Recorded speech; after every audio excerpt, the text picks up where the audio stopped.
Good morning. I hope you are having a good morning. Um, okay. All right. I hope you're having a great morning. It is a beautiful day here, and I am enjoying the solitude. I love when I have quiet work days at home. Um, anyway, I wanted to talk to you about EFT and breast cancer. You probably know that October is Breast Cancer Awareness Month. And so, as a breast cancer thriver, I don't like the word survivor because to me, I have this image of somebody sort of clinging onto something. And I see myself as thriving. So that's the word I use. I think sometimes it can be confusing because I know that people that are living with cancer often refer to themselves as thrivers, and that's not my situation. I am in remission. Um, or I don't have cancer anymore. I don't really even like to think about remission because it's not coming back. Anyway, that is my focus for today is how I used EFT to navigate my breast cancer diagnosis and treatment. Um, I'm going to start, just in case you may not be familiar with EFT, I'm going to give a really quick explanation of what that is. And then if you want more information on that, you can check out the links below, and there will be resources there for you to take a look at. EFT, which stands for Emotional Freedom Technique, it's also referred to as tapping, is a mindfulness modality that involves literally tapping on acupressure points. They're also called meridian points on the side of your hand and your face and your torso. There are about 9 points that we tap on when we go through a tapping sequence, and you tap on them as you talk through whatever your current experience is. And what happens is the combination of those two things allows you to relax your body and your mind and sort of neutralize the emotional triggers that are happening around whatever is going on so that you can start to think more clearly about your situation and make decisions from a clearer, calmer place. And it can be used for virtually anything in your life. And I use it for pretty much everything in my life. And so it was really impactful for me when I got my breast cancer diagnosis. So I'm just going to give you some background on that and talk to you about how you can use it if you have any kind of illness or diagnosis that you're dealing with, and how it can help you both mentally and physically. So I wanted to start by saying, as far as breast cancer is concerned, I was somebody who went for regular mammograms every year. So I thought that I had it covered. I didn't really worry too much about it in the interim. I didn't even stress out about those annual exams. I just was like, this is what I do. I did occasionally do a monthly self-check, but honestly, I was not consistent with that. If I remembered, I would do it, but most of the time I didn't remember. So I didn't follow through on that part, but I kind of thought, what I told myself was, well, I'm getting my mammograms every year, so I should be okay. Well, in March of 2018, I was diagnosed with breast cancer. Well, what happened was I did do a monthly exam, luckily for me, and I found a lump. It was not a great time in my life. Not that I think there's really ever a good time to be diagnosed with cancer, but it was a particularly stressful time. One of my children was dealing with a serious illness of her own.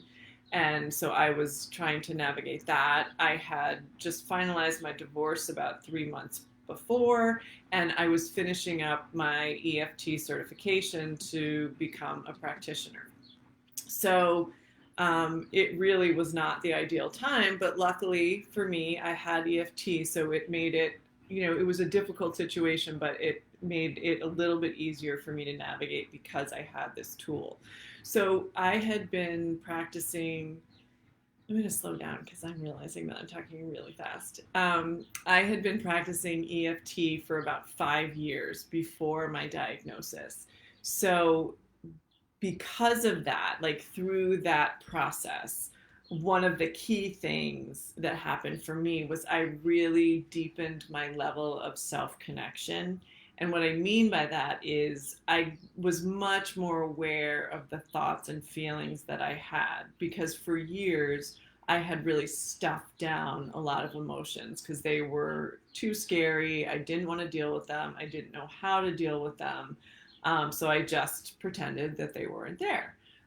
With EFT, I was able to start to really dive into those feelings because I now had this tool that made it a lot less scary to look at those emotions. Because one of the things that EFT does is it helps you process your emotions both mentally and physically because we hold on to all of our emotions in our bodies. And so I felt a lot more connected to myself and a lot more capable of dealing with difficult emotions. So I think that that allowed me to deal with when I found the lump, deal with it right away, even though I was really overwhelmed with what was going on with my child. And I think previously, like pre EFT, I might have just been like, oh my God, I can't deal with this right now, and just sort of brushed it aside and thought, you know what, let me come back to it in a couple of months. Even though I was overwhelmed, I absolutely was. I was able to use tapping to kind of calm myself enough to be able to still function and to move forward and do what I needed to do. So I called the doctor the next day. I made an appointment. I went to see her. She confirmed that there definitely was a lump. She told me I needed a mammogram. I made the appointment, had the mammogram. Again, it showed up. It was big, had to do a biopsy, you know, all of the steps that you go through to have this wonderful diagnosis of cancer. But I did everything that I needed to do.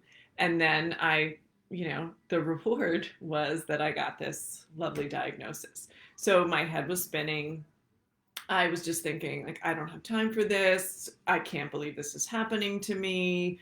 You know, this is some cosmic joke that the universe is playing on me. I need to be there for my daughter. It was a very woe is me, you know, that was definitely part of it, feeling sorry for myself.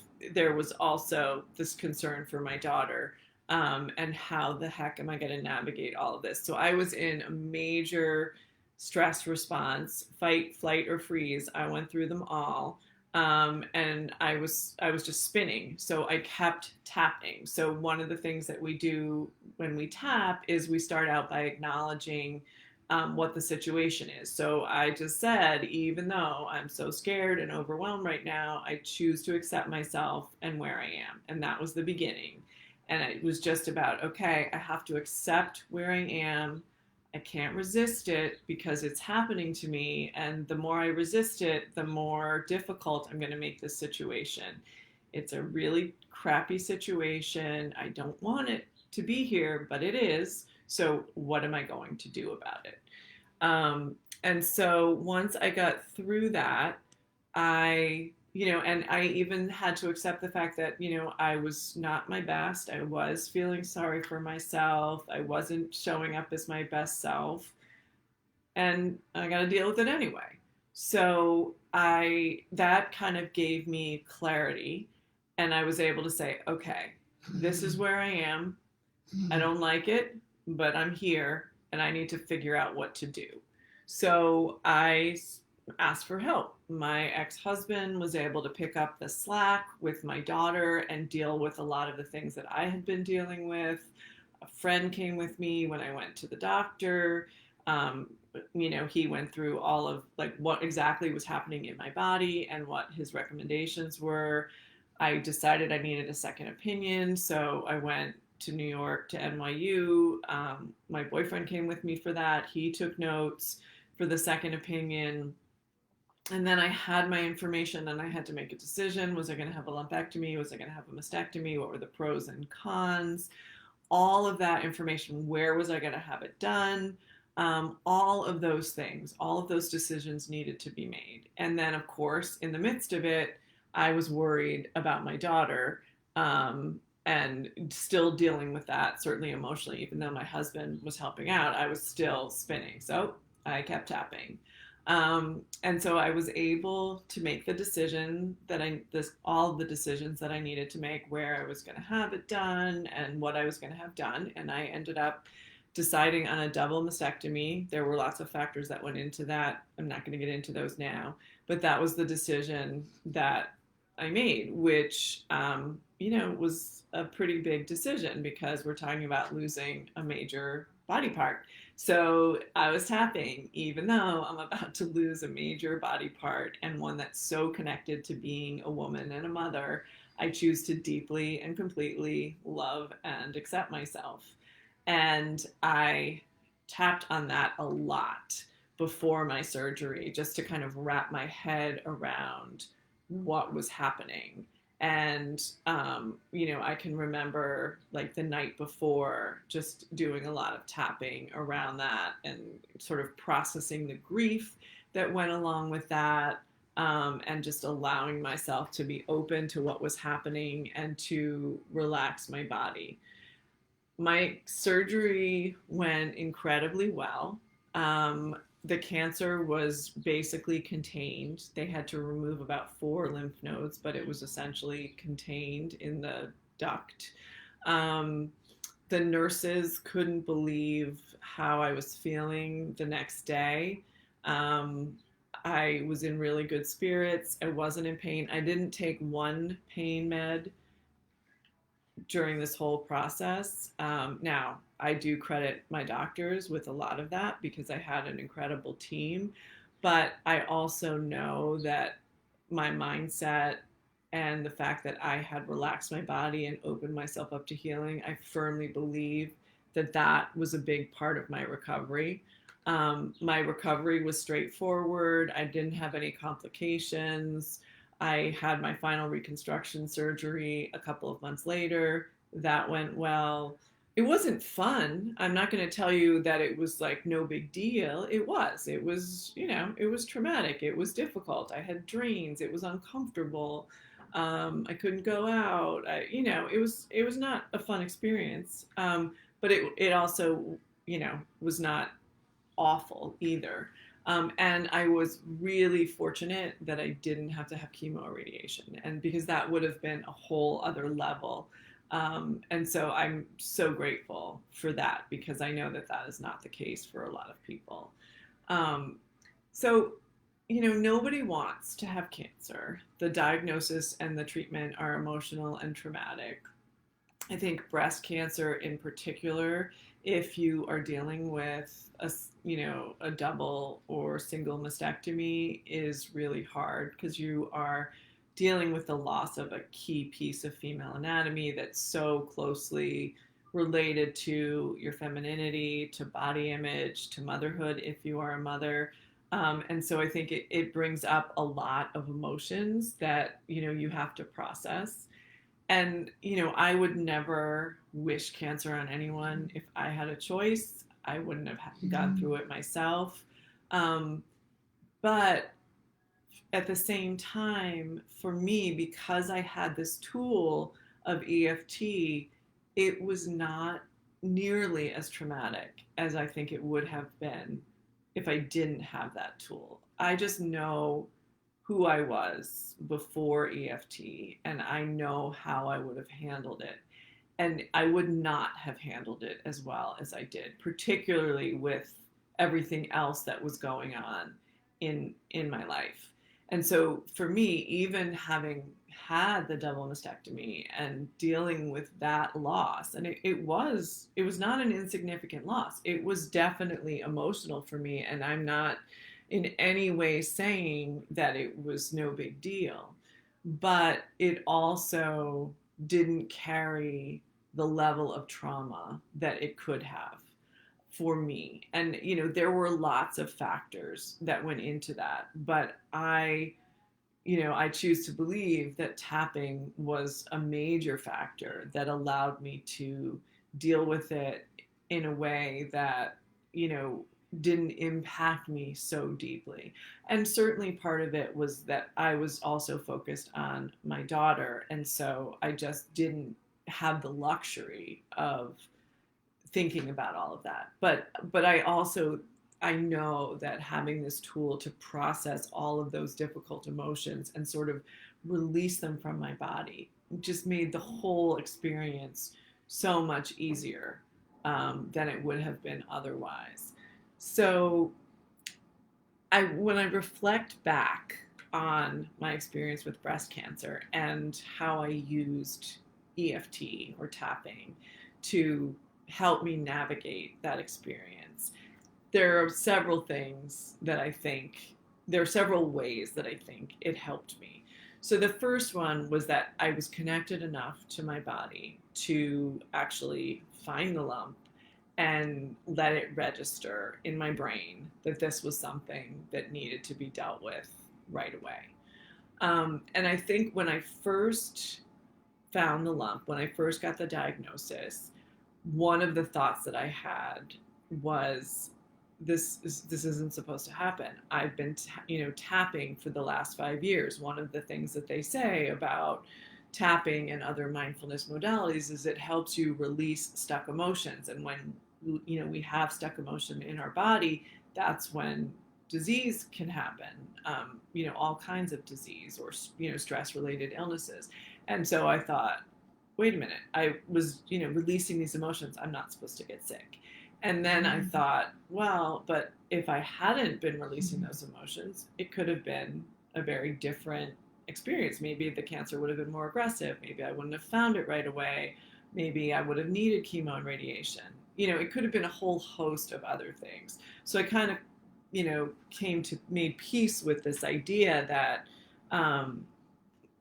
EFT actually, very well may have meant that the condition that I was experiencing while I was still experiencing it was not as bad as it could have been. I think EFT, because of that increased self-connection, it gave me the courage to have it checked right away and to not avoid a scary situation. Whereas in the past, I might have just been too afraid to find out what it was, and I might have put it off, especially given everything else that was going on. I was able to calm my overwhelm and my self-pity enough to be able to make clear-headed and rational decisions. I was able to kind of talk myself down from the ledge. Of course, I had a support system and I had other people helping me, but I was really able to be proactive for myself and not be dependent on those people 100% to calm me down. I was able to then, because I was so clear-headed, I was able to really use the people that I had to support me in the most beneficial way possible, because they didn't have to kind of put me back together. I was able to do that for myself for the most part. I was still able to be there for my daughter. Because I had developed my level of resilience through EFT, because I could process all of these emotions, and I wasn't falling apart constantly. I definitely fell apart. I definitely had my days and my moments, but I was much better able to kind of stay calm and grounded. At least, like if you put me on a scale of 1 to 10, I might have been on a 10 without EFT and I was on a 5 with EFT. Well, that's a big difference. So I was able to use that to be there for my daughter, to allow me to be calm enough. I also think that EFT helped me in my relationship with my ex-husband, because I was calmer and more grounded in general in the way that we navigated our separation and divorce. And so in this situation, we were able to really co-parent effectively and support each other and support our daughter together, which might not have happened if I didn't have this new level of awareness. EFT really helped my mindset going into surgery. I was positive and I was relaxed. I definitely was anxious and worried, but I was able to calm that fear significantly. So I was able to be much more open to healing. And I mentioned before that I didn't take any pain meds. And it wasn't, first of all, I don't have a high pain tolerance. I'm kind of a wimp when it comes to that. I just didn't have any pain. And I think some of that is because I had amazing surgeons. So, absolutely, I want to give them credit. But I also think that I was relaxed. And one of the things that we know about pain is that when we are in pain, we tense up. And that just exacerbates the pain. So I think the combination of a really, incredible team and me being more relaxed really was what led to the, lack of need for pain meds, which, I mean, that kind of blew my mind, to tell you the truth. Tapping also helped me process my emotions around the mastectomy so that it didn't feel like such a traumatic loss. It absolutely is a loss, was a loss. It still is, because I'm going to be living with this for the rest of my life. And so, do I think about it sometimes? I absolutely do. Do I wish things were different? 100%. But am I okay with where things are? Yeah, I am. It's just I don't dwell on it, and I'm able to just move forward and live my life without having that cloud hang over my head. And so that's the last thing that tapping helped me do, was just process all of this emotion and let it go really on a deep level so that I can move forward with my life. I don't wake up every day thinking that I, am a cancer thriver. I don't. It's, like 5 days out of 7 in a week, it's not on my radar at all. It's just not something that I think about a lot. And I'm really grateful for that. And I'm really grateful that I had this tool to help me get through this really challenging experience. And, that's not the only thing in my life that tapping has helped me navigate. It's helped me navigate so many different things, like day-to-day stress. It helped me get through my divorce. It helped me heal my body. It's helped me be more connected to my emotions. It has helped me be a better mother, because I'm way more present with my kids. Because I'm more comfortable with my own emotions. I'm more comfortable with their emotions, so I can hold space for them instead of getting upset that they're feeling whatever they're feeling. It's been a game changer. It has really changed my life in virtually every area of my life. And it can do that for you too. So I really believe that everybody should, incorporate tapping into their life. And certainly at least give it a try. Maybe it's not for you, but you don't know until you try. And I think the more open you are to the process, the more possibility it has for you. It's definitely something that is a little strange the first few times that you see it. And, I've had people say to me, I just don't get how tapping on my face is going to help me change my life. I get it. I really do. But it does. I'm telling you, it does. So if you want to give it a try, and I highly encourage you to do that, you can click on the link below, which will take you to all of the videos on my YouTube channel. There are over 50 of them, so around all different areas of your life that you can try EFT and see how it goes, or just general tapping sequences to be relaxed and present in your body. And just that alone, if you did that every day for a couple of weeks, I guarantee that you would see some kind of difference in the way you interact with people, in things that happen in your life. It really does make a difference. So give it a try. And if you are interested in learning about one-on-one coaching with tapping, and other coaching strategies, you can click on the links below and message me, and we can set up a free consultation. So I hope that you have an incredible rest of your day, and I will see you soon. Bye.